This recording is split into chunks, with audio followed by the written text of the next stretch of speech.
On a sunny day on the beach, a little girl sings her favorite song while playing in the sand. A woman named Eileen seems to be there with her, but their moments of peace and happiness keep getting intercrossed with violent images of soldiers shooting their weapons and Eileen screaming in pain. Suddenly, Eileen opens her eyes and realizes those images had been a dream. She finds herself sitting on a chair inside a room with no doors or windows, only pointy tiles covering the walls from beginning to end. Confusion immediately kicks in since she doesn't know what this place is or how she got here. To make matters worse, she barely has memories of her old life at all. An AI voice known as the administrator speaks to her through a speaker, giving her the first task: she must move the pencil within the allotted time. That's when Eileen notices a table with a pencil on top of it, and since her questions are ignored, she leaves the chair and painfully drags her body through the floor until she can reach the pencil and throw it away. As soon as the administrator declares the task has been completed, Eileen tries to ask again, but a buzzer rings and she passes out. After dreaming about the beach again, Eileen is woken up by the administrator, who asks her to move the pencil once more. However, this time Eileen has been chained to the chair, and her wrists are tied together. This makes her feel helpless and gets her to panic, so to make her cooperate, the administrator explains that if she doesn't complete the task, her daughter will die. That comment triggers a series of memories on the beach and Eileen finally remembers that the little girl is her daughter and her name is Eve. Getting more desperate by the second, Eileen demands to know what's happening with her daughter, but since the administrator ignores her, she has no choice but to complete the task. Untying her hands proves to be impossible even by using her mouth, but thankfully she quickly comes up with an idea. She takes off her shoes and ties them together to throw them at the pencil, managing to push it off the table. Once again, the buzzer rings as soon as she's done and Eileen gets knocked out again. This time, she can see the dream properly, and she finds herself resting on a beach while Eve plays with the sand as she sings. She claims the sand is singing too and invites her mother to join her, so Eileen sings along as she lays down on the ground, falling asleep inside the dream. When she wakes up the next time, she's sleeping on the floor, matching her dream. Obviously her limbs are free now, and a plate with a weird goo waits for her at the table. There's also a killing headache clawing at her head. Since there's no task this time, she uses her free time to inspect the room, but she doesn't find even a slight gap in the walls. The chair is bolted to the floor too, so she can't use it to break anything either. Finally, there's the food at the table, which Eileen is wary of at first. But as soon as she tastes it, she realizes it's delicious and finishes it in seconds. With the plate out of the way, she can now see her own reflection on the tray, getting upset at the fact she isn't looking exactly healthy.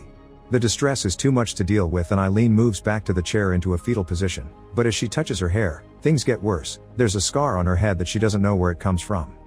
In fact, it feels like a surgery scar, which throws her into a full breakdown. They're doing something to her and she wants to get out, but her pleas are ignored as usual. Eileen falls asleep crying and visions of Eve on the beach haunt her dreams again before the administrator wakes her up. Furious, she curses the voice and demands proof of Eve being alive, otherwise she won't play along anymore. The administrator allows Eve to speak, saying she's scared and that she wants her mommy, but it only lasts a few seconds and immediately Eileen is asked to go back to her task. This time there's an unbreakable glass panel between her and the table, causing Eileen to quickly grow anxious. Pushing it doesn't work, and she can't use the chair because it's still bolted to the floor, so Eileen uses her own body instead. Throwing herself against the panel only causes her to get hurt though, and a desperate Eileen begins hitting the panel as she begs for answers and orders the pencil to move. Shockingly, the pencil does exactly that, falling off the table on its own. Before she can register what happened, the buzzer knocks her out again. Another dream on the beach begins and this time, Eileen finds herself with a bleeding gash on her forehead. Eve invites her mother to make sandcastles with her, but as soon as the activity begins, a male voice calls Eileen's name as he touches her shoulder. When Eileen wakes up this time, she's chained to the chair again, the gash is on her real forehead, and there's a man on the floor that knows her name. He tries to come closer, making Eileen freak out and push him away because she thinks he's one of her captors, but the man soon introduces himself. This is her husband Roger, and hearing that name helps her remember him, even if it's just flashes of him on the beach as well. Eileen explains she doesn't remember anything and in return, Roger admits he doesn't know how he ended up here either. Eileen also tells him about the tests and the fact these people have their daughter, causing Roger to freak out too, but their argument is interrupted when the administrator announces the beginning of another task: the pencil must be broken. Just like it happened to Eileen, all of Roger's questions and pleas are ignored, so the couple starts arguing again over how to proceed. Roger isn't tied up and grabs the pencil with no issue, but an alarm begins ringing to scold him for it since Eileen is the only one allowed to complete the task. The pencil is returned to the table, but Roger isn't considerate and instead of helping Eileen think, he keeps yelling at her. This builds up Eileen's fury and when she yells back at him to make him shut up, the pencil floats up and breaks in two. Roger is in shock, and he notices Eileen's ears are bleeding before the buzzer knocks her out. The beach dream includes Roger singing along with Eve this time. When Eileen wakes up, there's food for both of them, and her husband is doing the same pointless search for a gap around the room. After pointing out he's wasting his time, Eileen expresses her wish to play along with the tests for the sake of Eve's safety, but Roger doesn't think they can trust these people to keep their promise. He also brings up the subject of Eileen obviously having powers, which she refuses to believe. She's still in denial and thinks it's all a trick. To prove his point, he mentions all the times things broke around the house when they fought, triggering another memory in Eileen's mind. They fought at the beach too. Eileen realizes fighting has always been part of their relationship, causing Roger to calm down a little and be more supportive to avoid more arguments. After having some water, she lies down on the floor to try to sleep, ignoring Roger's pleas to eat something or discuss the subject of Eve. The beach dream finds her laying on the ground too, making Eve wonder why her mother looks so tired and why she keeps going away. Eileen swears she doesn't want to leave before joining Eve's game, but as soon as the girl asks about her daddy, she disappears and leaves Eileen alone, yelling her daughter's name. The yelling continues when she wakes up chained to the chair, but Roger quickly helps her calm down. Eileen's having another killing headache, and when Roger checks, he confirms something is under her skin on the spot with the scar. Before they can discuss the implications though, another task is announced. A ball must be put inside a bucket. Tired of all this experimenting, Eileen yells again to complain, but Roger reminds her of Eve and encourages her to use her powers. Eileen still thinks it's stupid, but even if she did have powers, she can't exactly control them. In order to practice, Roger comes up with an idea. She should use her powers on the screws that keep the table bolted to the floor. Thanks to his guidance and lots of concentration, Eileen manages to gain control of her powers and take out the screws one by one, allowing Roger to push the table closer. Putting the ball in the bucket is incredibly easy now, even if it does make her ears bleed again. Sometime later, Roger apologizes for behaving so controlling and only thinking about himself, blaming it on the stress of the situation. Once Eileen accepts the apology, Roger makes some jokes about the food goo that has appeared on the table again, and it reminds Eileen that he used to joke like that with Eve too.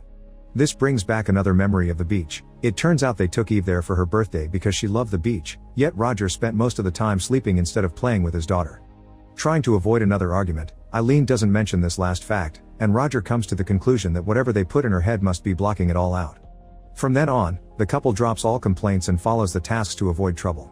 Each task grows in difficulty, from turning a page to building a whole sandcastle, but Eileen passes them all thanks to lots of practice, concentration, and Roger's support. Her ears bleed every time yet she doesn't get sick, and both of them are kept active through the food goo that appears in the room every now and then.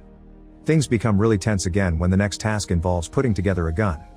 Roger guides her by reading the instruction manual the pieces came with, but he's nervous about the meaning behind such an object and can't stop rambling in such an annoying way that makes it hard for Eileen to focus. After she asks for peace, Roger sticks to the instructions, but when he corrects her for the 10th time, Eileen snaps and calls him a control freak. This triggers another argument that makes Eileen remember they argued badly on the beach too and causes Roger to blame her for his alcoholism.